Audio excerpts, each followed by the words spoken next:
Hello friends, today we will talk about the alkyl halide. आज हम लोग alkyl halide की बात करेंगे। So this alkyl halides are represented by this formula, that is Rx, and here R represent one alkyl group and this X represent one halogen group. Due to the difference in the electronegativity of carbon, which is a part of alkyl group, and the halogen attached, this halogen attached, it develop the polarity. There is a difference in the electronegativity, they will develop the polarity. This become negative, this become partial positive. क्यों? क्योंकि halogen जो ज़्यादा electronegative होता है. So that is why it is termed these compound alkyl halide are found to be of modest polarity. इसको हम modest polarity का compound बोलते हैं. यदि हम देखें according to the nature of the carbon and the hydrogen it attached, so it can be classified into primary, secondary, tertiary alkyl halide. Likewise, if we are having the carbon carbon and this is another carbon, if we are having the alkyl halide attached with the two carbon like this, then it will become, there is a replaceable, one replaceable hydrogen there, then it is some secondary alkyl halide, isn't uh, secondary alkyl halide. If we are having, we don't have any replaceable hydrogen, यदि replaceable hydrogen नहीं है, so then it become tertiary alkyl halide like this. CH3, this is CH3, this is CH3, and this is a halogen. So become tertiary alkyl halide. और ये halogen जो है ये chloride भी हो सकता है. This is tertiary alkyl halide. This is tertiary alkyl halide. So these are the different. This is the primary alkyl halide. ये primary alkyl halide का example हो गया. So this is an example of primary, secondary, tertiary alkyl halide. And this X may be the chloro, bromo, फ्लोरो और आइडो, है ना. इसमें से कुछ भी हो सकता है that form the part of halogen. And when we see its some physical properties of alkyl halide, it was said that as the increase of chain is there, जैसे क्लोरीन, जैसे मिथाइल क्लोराइड है, जैसे ethyl chloride की तरफ गया, तो इसका boiling point जो है वो बढ़ेगा, है ना. तो हम लोग बोलते हैं ईच इंक्रीज इन चेन, मतलब नंबर ऑफ कार्बन जैसे जैसे बढ़ते जाएगा, क्लोराइड से मिथाइल क्लोराइड से इथाइल, इथाइल से प्रोपाइल क्लोराइड, तो उस केस में जो बॉइलिंग पॉइंट है उसका 10 डिग्री से 20 डिग्री सेंटीग्रेड बढ़ता है. So as the chain increases, boiling point increases in the case of alkyl halide. When we will see that about the property of alkyl halide, they are found to be water insoluble. पानी में soluble नहीं है, because they are don't they are not able to form the hydrogen bond. है ना, इसमें hydrogen bond नहीं बनने के कारण they are water insoluble. पानी में dissolve नहीं होंगे.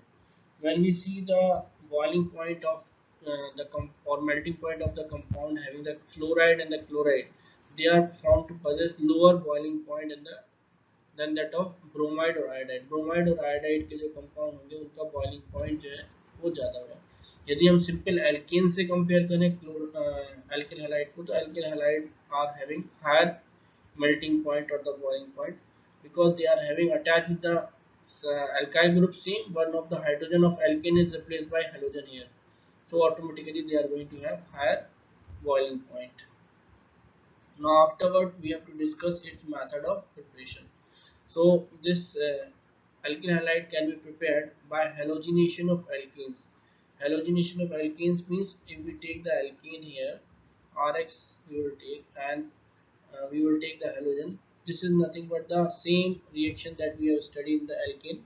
ये क्या हुआ, in the presence of UV light or just in the presence of heat, it will convert it to Rx. ये Rx में convert हो जाएगा और ये it will convert it to HX. तो ये हेलोजिनेशन ऑफ एल्केन एक एग्जाम्पल हो गया मेथड ऑफ प्रिपरेशन का. Another is addition of halogen acid to alkene. Alkene में हेलोजन एसिड का एडिशन होना, तो that also we know. Alkene we can take like this CH2 double bond CH2. इसमें यदि एडिशन हो किसका, halogen acid, that means if we add HX here, इसमें यदि हेलोजन एसिड HX हमने ऐड कर दिया, so this is the reaction of Markovnikov of addition, तो ये बना लेगा CH3 CH2X. so this is also example of alkyl halide. तो ये easily reaction हो जाता है. so this is also one of the preparation for the alkyl halide. another reaction is a reaction of halogen acid to alcohol. यदि हम alcohol की मतलब reaction पढ़ें, if we take ROH, ROH ले लें और इसमें हम रिएक्शन करा दें हेलोजन एसिड का, मतलब HX का रिएक्शन करा दें, so it will easily undergo substitution and form RX, and there is a formation of what, HOH, water molecule बनवा देगा। मतलब ये जो है R ये वाला और X ये रिएक्ट कर जाएगा और HOH ये आपस में रिएक्ट करके वाटर मॉलिक्यूल बना लेगा। Another reaction of thionyl chloride on alcohol, तो हम लोग देख सकते हैं ROH का रिएक्शन करा लें थायनिल क्लोराइड से, दैट इज SOCl2, SOCl2 से रिएक्शन कराते हैं तो ये भी आराम से रिएक्शन बना लेता है। इस रिएक्शन का एडवांटेज ये है कि इसमें जो बाई प्रोडक्ट बन रहा है दैट इज गैस, जैसे कि इसमें बनेगा RCl बन गया इसका प्रोडक्ट, एल्किल हैलाइड हो गया, और बाई प्रोडक्ट बनेगा सल्फर डाइऑक्साइड और HCl, तो ये दोनों ही गैसेज हैं, ये दोनों गैसेज होती हैं तो एवपोरेट हो जाती है, तो ये क्या है RCl बनता है जो कि स्टेबल बन जाता है और इसमें किसी तरीके का इंटरमीडिएट और साइड प्रोडक्ट नहीं बनते। So this is one of the common reactions which we have to see for the formation of the preparation of alkyl halide. तो ये 5 मेथड हमने डेवलप कर ली, जिसके देख ली जिसके थ्रू हम प्रिपेयर कर सकते हैं alkyl halide. Now we'll discuss the chemical properties for the alkyl halide. So we know this alkyl halide are having this group R and associated X. X इसमें जो हेलोजन लगा हुआ है, हेलोजन जो है यहाँ पे इलेक्ट्रोनेगेटिव ग्रुप है। इलेक्ट्रोनेगेटिव ग्रुप क्या करेगा, वो इलेक्ट्रॉन को खींचेगा, जब ये इलेक्ट्रॉन को खींचेगा तो it will require the negative charge and R will require the positive charge, इस पर ये पॉजिटिव हो गया। इसका मीनिंग ये हो गया यदि इसमें से X जो है एज अ लीविंग ग्रुप यहाँ से निकल जाए तो दैट मीन्स ये जो है R पॉजिटिव रह जाएगा, तो R पॉजिटिव पर क्या अटैक मतलब जुड़ सकता है, that will be the negatively charge species known as nucleophile. So nucleophile can take the position of X. So here this will form the R and U. So we must say that the alkyl halide undergo the property of nucleophilic substitution reaction. Nucleophilic substitution reaction. तो हम लोगों को क्या पढ़ना है, nucleophilic substitution reaction पढ़ना है in case of alkyl halide. तो ये जो रिएक्शन है न्यूक्लियोफिलिक सब्स्टिट्यूशन रिएक्शन, इसके दो टाइप होते हैं, एक होता है SN1 और एक होता है SN2, SN1 एंड SN2। तो हम लोग पहले पढ़ रहे हैं SN2 रिएक्शन।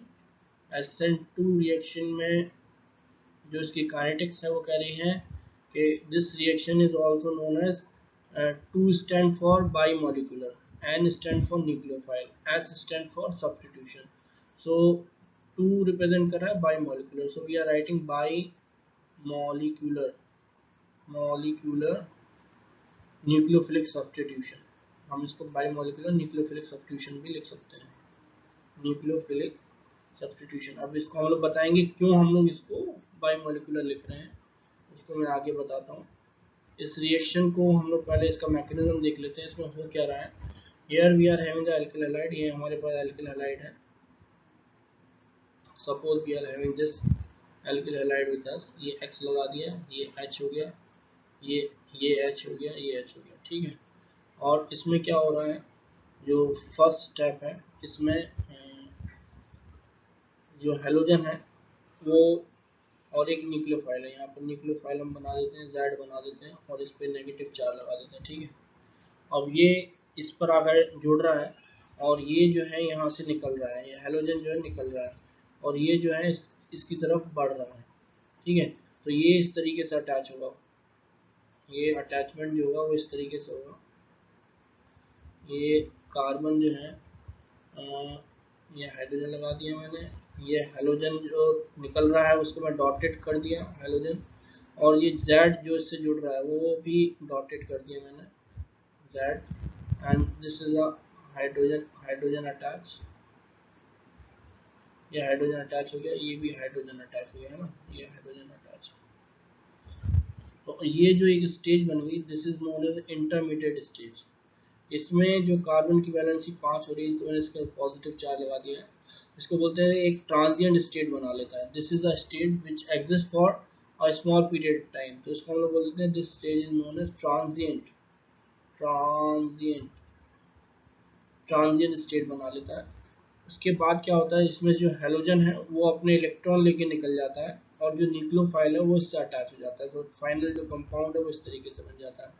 ये और ये Z इसमें अटैच हो जाता है और ये हाइड्रोजन्स इसमें रह जाते हैं। तो ये जो रिएक्शन है, this reaction is undergone in single step. तो ये सिंगल स्टेप रिएक्शन हो गया, सिंगल स्टेप रिएक्शन दिख रहा है हम लोगों को। और इसमें जो न्यूक्लियोफाइल है वो आकर इससे जुड़ रहा है और ये जो स्टेज है इसको ट्रांजिट स्टेट बोला है। और जो साइट है न्यूक्लियोफाइल के जुड़ने की, ये जस्ट अपोजिट है हेलोजन जहाँ अटैच है उसके जस्ट अपोजिट है। इसका मीनिंग ये हो गया कि इसमें जो प्रोडक्ट बनता है, ये जो प्रोडक्ट है that is a inverted product, इसका कॉन्फ़िगरेशन इन्वर्टेड रहता है। मतलब जो कॉन्फ़िगरेशन आपका एल्किल हैलाइड का था वो कॉन्फ़िगरेशन इसका नहीं होगा, इन्वर्टेड होगा अपोजिट, क्योंकि प्रोडक्ट जो है हेलो जो आपका न्यूक्लियोफाइल लगा वो जस्ट अपोजिट साइड में लगा है। इसको हम लोग कई बार वॉल्डन इन्वर्जन भी बोल देते हैं। क्या होता है इसमें, जब इससे ये हाइड्रोजन निकल जाता है और ये तीनों हाइड्रोजन जो रहते हैं वो तीनों हाइड्रोजन एक तरीके से एक क्राउड बना लेते हैं एक तरफ, जैसे कि एक छाता होता है, जब अपोजिट उल्टा हो जाता है तो पूरे का पूरा वो उल्टा हो जाता है, उसी तरीके से सारे हाइड्रोजन पीछे की तरफ हो जाते हैं और जिससे कि न्यूक्लियोफाइल को पूरी साइड देते हैं, दूसरी साइड से आके वो न्यूक्लियोफाइल इजीली अटैच हो जाए। तो हम लोग इसको बोल देते हैं कई बार Walden inversion. This is also known as write the word Walden inversion. So we must write this word Walden inversion, इसको हम वॉल्डन इन्वर्जन भी बोलते हैं। तो हम लोग ये वर्ड लिख लिए वॉल्डन इन्वर्जन। तो this is a single step reaction biomolecular nucleophilic substitution. इसमें एक ट्रांजिट स्टेट बनती है, फाइनली जो प्रोडक्ट बनता है इन्वर्टेड प्रोडक्ट बनता है। जो यदि इस रिएक्शन का रेट लिखना है हमको, तो rate of reaction will be written like this, that rate of reaction is proportional to the constant multiplied by the concentration of alkyl halide and the base we take, that is the nucleophile we take, है ना। तो हम लोग बोल रहे हैं ये base हमने लिया है उसका कंसंट्रेशन पे भी डिपेंडेंट है, दैट इज वाई इसका जो इसको हम लोग बोल रहे हैं बाई मॉलिक्यूलर न्यूक्लियोफिलिक सब्स्टिट्यूशन। हम लोग टू बोल रहे हैं ना, टू का मतलब है दो पे डिपेंडेंट है, यहाँ पर एल्किल हैलाइड के कंसंट्रेशन पे और बेस के कंसंट्रेशन दोनों पे ही। तो इस तरीके के रिएक्शन को हम लोग बोल देते हैं बाई मॉलिक्यूलर न्यूक्लियोफिलिक सब्स्टिट्यूशन। मतलब यहाँ पर जो बेस लेना है that is a strong base we have to take, इसमें स्ट्रॉन्ग बेस लिया जाता है। Done. Now will talk about the SN2 SN1 reaction. SN2 हमने पढ़ लिया, अब हम लोग SN1 की बात करते हैं।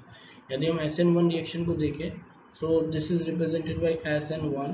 तो यहाँ पर S हो गया सब्स्टिट्यूशन, N हो गया न्यूक्लियोफाइल, 1 हो गया monomolecular. So it is also known as monomolecular nucleophilic substitution. Monomolecular, इसको आप लोग लिख लेंगे मोनोमोलिकुलर, क्योंकि इसमें क्या हो रहा है केवल एक ही पर वो डिपेंडेंट है रिएक्शन। Monomolecular nucleophile substitution. इसमें क्या है, जो रिएक्शन है वो केवल किस पे डिपेंडेंट है, एल्किल हैलाइड के कंसंट्रेशन पे डिपेंडेंट है।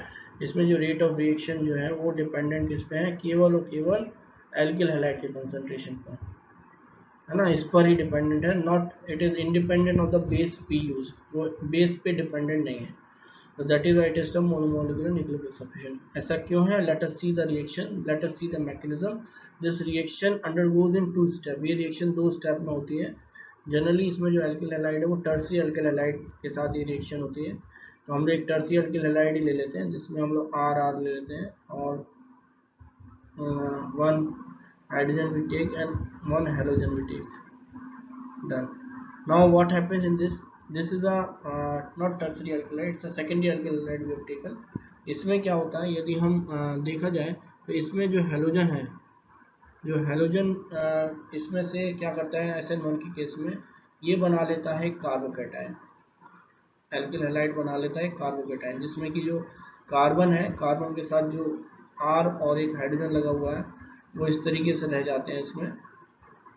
तो ये जो अटैचमेंट है जो ये पॉजिटिव चार्ज बना लेता है, this is known as carbocation.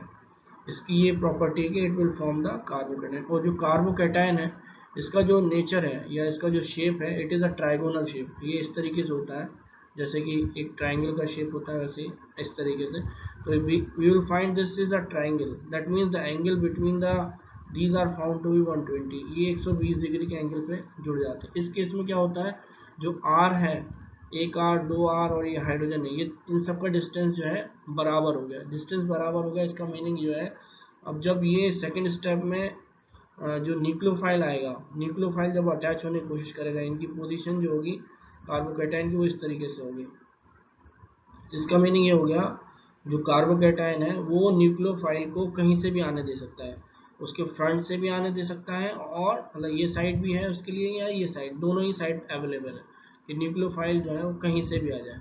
Nucleophile को जहाँ से भी आना हो, चाहे वो फ्रंट से आ जाए चाहे बैक से आ जाए। तो इसमें जो प्रोडक्ट बनता है हम लोग बोलते हैं वो प्रोडक्ट बनता है इन्वर्टेड प्रोडक्ट, और not sorry inverted retain both product is form, that means racemic mixture we get the racemic mixture. इसमें हम लोगों को रेसिमी मिक्सचर मिलता है rather than the single product. Single product ना मिलके हमको रेसिमी मिक्सचर मिलता है, मतलब इसका कॉन्फ़िगरेशन रिटेन भी रहता है, इन्वर्टेड दोनों ही रहता है। तो हम लोग बोल सकते हैं कि SN1 reaction is the reaction, this is also known as monomolecular nucleophilic substitution. This is only rate of reaction only depend on the alkyl halide. जो रेट ऑफ रिएक्शन है वो तेज होगा किस केस में, टर्सरी एल्किल हैलाइड के case में reaction rate ज़्यादा होगा than that of secondary alkyl halide than that of primary alkyl halide। ये हम लोग इसको फाइनली कंक्लूड कर लेते हैं, ये रेट ऑफ रिएक्शन होगा, ठीक है। टर्सरी का ज़्यादा होगा than that of secondary than that of primary. और इसमें दो स्टेप होंगे, इसमें एक कार्बोकैटायन बनेगा जबकि SN2 में कार्बोकैटायन नहीं बनता है। न्यूक्लियोफाइल जो है दोनों तरफ से अटैच हो सकता है, तो हमको इसमें दो प्रोडक्ट मिलते हैं, एक रिटेन मिलता है, एक इन्वर्टेड मिलता है जिसका कॉन्फ़िगरेशन, इसलिए हम इसको बोलते हैं रेसिमी मिक्सचर मिलेगा हमको। Racemic mixture consist of both retain and inverted, दोनों का 50-50% हो गया। So we must say this is about the SN1 रिएक्शन। This is one of the common question which is asked about the difference between the SN1 and SN2 reaction. यदि हम लोगों को कभी कोई क्वेश्चन पूछता है कि what is the difference between SN1 SN2 reaction, तो हम वहाँ पर ये पॉइंट्स लिख सकते हैं या बता सकते हैं। SN1 जो रिएक्शन होगा वो रिएक्शन जो है टू स्टेप रिएक्शन है, ये टू स्टेप रिएक्शन है।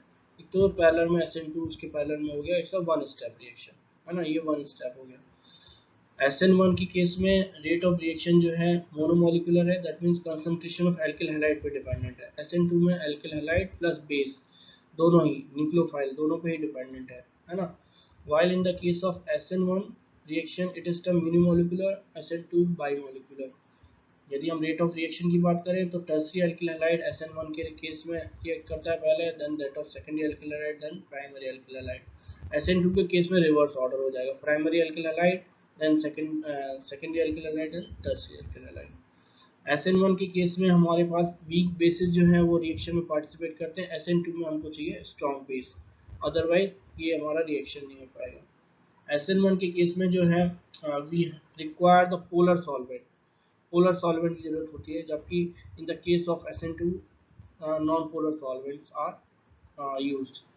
This is all about the difference in SN1 and SN2। Now we'll discuss the rearrangement of carbocation. When we see the carbocation हम लोगों ने कहाँ देखा, in the case of SN1 reaction we have observed that there is the formation of carbocation, as there is the probability of formation of there was that reaction was two step reaction, दो step reaction में था। जैसे कि मैं एक reaction लिखता हूँ यहाँ पर, जैसे CH3 CH2 एंड CH2X, हाँ, और यहाँ पर हमने लगा दिया न्यूक्लियोफाइल, ये रिएक्शन है, ये कंपाउंड है। तो सिंपल यदि हम लोग बात करें तो इसमें क्या होना चाहिए, जो हेलोजन है अभी तक जो हम लोग पढ़ रहे हैं, इसमें क्या होगा, ये न्यूक्लियोफाइल आएगा और इसको अलग करेगा और जाके सब्स्टिट्यूशन हो जाएगा, है ना। It will form the CH3 CH2 CH2 और ये न्यूक्लियोफाइल जुड़ गया और X जो है वो बाहर आ गया, है ना। लेकिन इस केस में whether this reaction is true or not in the case of SN1 के केस में ये क्या रिएक्शन सही है, no it is not a correct product। how, now let us see for this compound, if the carbocation is formed with this compound, यदि हम इसका mechanism देखें, you will see the mechanism of this compound। first step of this compound, इसमें CH3 CH2 CH2 और ये X, इसमें halogen निकलेगा। SN1 gas में कार्बोकेटाइन बनता है CH3 CH2 और CH2 और एक पॉजिटिव हो गया, है ना। ये कार्बोकेटाइन बन गया। अब इस केस में जो ये कार्बोकेटाइन है, कार्बोकेटाइन के केस में क्या हुआ, इस स्टेज में कार्बोकेटाइन जो भी हम लोग देख रहे हैं, it is found to be primary carbocation, है ना। लेकिन इसमें क्या है, जो ये कार्बन है इससे जो अटैच हाइड्रोजन है, मतलब यदि मैं इसको नंबरिंग कर दूँ 1 2 3, तो जो सेकंड नंबर पे जो हाइड्रोजन अटैच है जिस कार्बन से, तो ये क्या करेगा, ये वाला जो हाइड्रोजन है अपने इलेक्ट्रॉन पेयर लेकर ये शिफ्ट हो जाता है जो कार्बन जो कार्बोकेटाइन बना रहा है उस पर। तो this will shift from here to this carbon, तो ऑटोमेटिकली जो पॉजिटिव चार्ज है वो यहाँ शिफ्ट हो जाता है। क्यों हो जाता है, क्यों, in order to gain the stability. यहाँ पर क्या है CH3 और ये CH जो है यहाँ पर ये पॉजिटिव हो जाएगा, इसका एक हाइड्रोजन जो है वो बाजू से शिफ्ट हो जाएगा, this will form the CH3, ये CH3 में कन्वर्ट हो जाएगा। ये वाला जो कार्बोकेटाइन है, दिस कार्बोकेटाइन है secondary carbocation, this is a secondary carbocation. So this secondary carbocation is found to be more stable. ये secondary carbocation जो है ज़्यादा stable होता है than primary। तो इस केस में जो ये जो कार्बोकेटाइन था वो इसमें चेंज हो जाएगा, और जो रिएक्शन होगा फर्दर वो रिएक्शन इस तरीके से होगा, that CH3 got convert into CH positive, then CH3 मतलब ये आपका ये हो गया, इसमें आएगा आपका क्या, न्यूक्लियोफाइल। अब न्यूक्लियोफाइल कहाँ अटैच करेगा, न्यूक्लियोफाइल अटैक करेगा जहाँ पर पॉजिटिव चार्ज है, मतलब वो यहाँ पर अटैक करेगा। So product will be this CH3 CH and this will be the nucleophile and this is the CH3, so this will be the product, ये प्रोडक्ट बनेगा rather than this, ये product नहीं होगा, ये प्रोडक्ट होगा। so this will show that there is a shift of hydrogen from the to the neighboring carbon acquiring the positive charge, और carbocation जो बना रहा है कार्बन उसमें जो शिफ्ट हो रहा है, so this type of shift is known as hydride shift और 1-2 shift, इसको हम लोग बोलते हैं हाइड्राइड शिफ्ट। इस केस में क्या होता है, एक हाइड्रोजन जो है अपने इलेक्ट्रॉन लेकर जाता है नेबरिंग कार्बन पर जो कि पॉजिटिवली चार्ज एक्वायर कर रहा है, उस पर पॉजिटिव चार्ज जो है अपना शिफ्ट कर देता है उस कार्बन पर जहाँ से हाइड्रोजन आ रहा है। so this is known as hydride shift या 1-2 शिफ्ट, इसको 1-2 शिफ्ट भी हम बोलते हैं। As we have seen that in the case of alkyl shift there is a shift of in the case of hydride shift there is a shift of hydrogen, there is another shift here also, यहाँ पर दूसरी एक और shift होती है, that is alkyl shift, that is alkyl shift। alkyl shift कैसे होगा, इसमें क्या होगा, वहाँ हाइड्रोजन शिफ्ट हो रहा था, यहाँ पर क्या होता है alkyl group transfer. Suppose we are having this alkyl halide, मतलब कार्बोकेटाइन हमारे पास इस तरीके से है जिसमें कि यहाँ पर एक R लगा हुआ है, ये R लगा हुआ है और ये कार्बोकेटाइन है हमारे पास। इसमें क्या होता है, दिस विल जो एल्काइल ग्रुप है वो ट्रांसफर होता है नेबरिंग कार्बन पर जिसमें कि प्रोटॉन लगा हुआ है। तो जब वो ट्रांसफर होगा तो it will take this R will take the lone pair of electron, अपने लोन पेयर ऑफ इलेक्ट्रॉन लेके बाजू वाले इस पर जाएगा और it will finally convert into, ये फाइनली जो है इस फॉर्म में कन्वर्ट हो जाएगा। कैसे, ये आपका ये पॉजिटिव हो गया, ये कार्बोकेटाइन फॉर्म में कन्वर्ट हो गया और ये आपका R जो है वो बाजू वाले कार्बन पर आ गया, है ना। So this type of shift is known as alkyl shift, इसको हम एल्काइल शिफ्ट बोलते हैं। वो हाइड्राइड शिफ्ट था, ये एल्काइल। ये केवल क्यों हो रहा है, this is use to gain the stability, है ना, कार्बोकेटाइन स्टेबिलिटी के कारण हो रहा है। इसको भी 1-2 शिफ्ट बोलते हैं, इसको 1-2 शिफ्ट के फॉर्म के नाम से ही जानते हैं। Now will take one example, एक एग्जांपल ले लेते हैं। Suppose we are having this compound CH3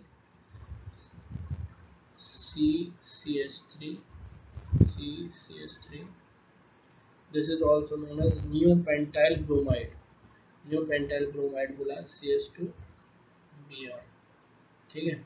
इस केस में मैं दो कंडीशंस लिख रहा हूँ, दोनों कंडीशंस को हम ध्यान से देखेंगे तो हमारा बहुत सारा कंसेप्ट क्लियर हो जाता है। यहाँ पर यदि ये रिएक्शन हो रहा है SN2 से, SN2 और ये रिएक्शन हो रहा है SN1 से। तो हमारे प्रोडक्ट क्या बनेंगे इस केस में जो है, we are taking alkaline alcohol, तो हम लोग बोल सकते हैं सोडियम इथॉक्साइड, ठीक है। और यहाँ हो गया इथेनॉल, ये इथेनॉल लिया हुआ है C2H5OH, ठीक है। इसको हम लोग लिख सकते हैं न्यू पेंटाइल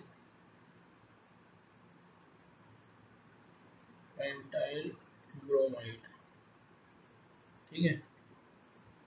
अब ये जो रिएक्शन होगा, यदि वो SN2 है, हम लोग को थोड़ा सा ध्यान रखना है SN2 SN1 में हमने क्या डिफरेंस पढ़ा था।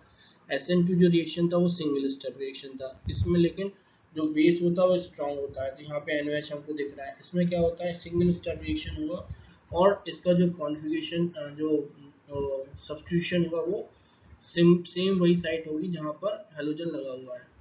तो इस केस में यदि हम देखें तो ये यदि जो सोडियम इथॉक्साइड है, तो इसका जो इथॉक्साइड आयन है विच इज इट, वो एक्ट करेगा एज अ न्यूक्लियोफाइल, या जो कि C2H5 को नेगेटिव के फॉर्म में होगा। तो C2H5 ये आपका हो गया ओ नेगेटिव एक न्यूक्लियोफाइल, और ये Na पॉजिटिव है इसमें।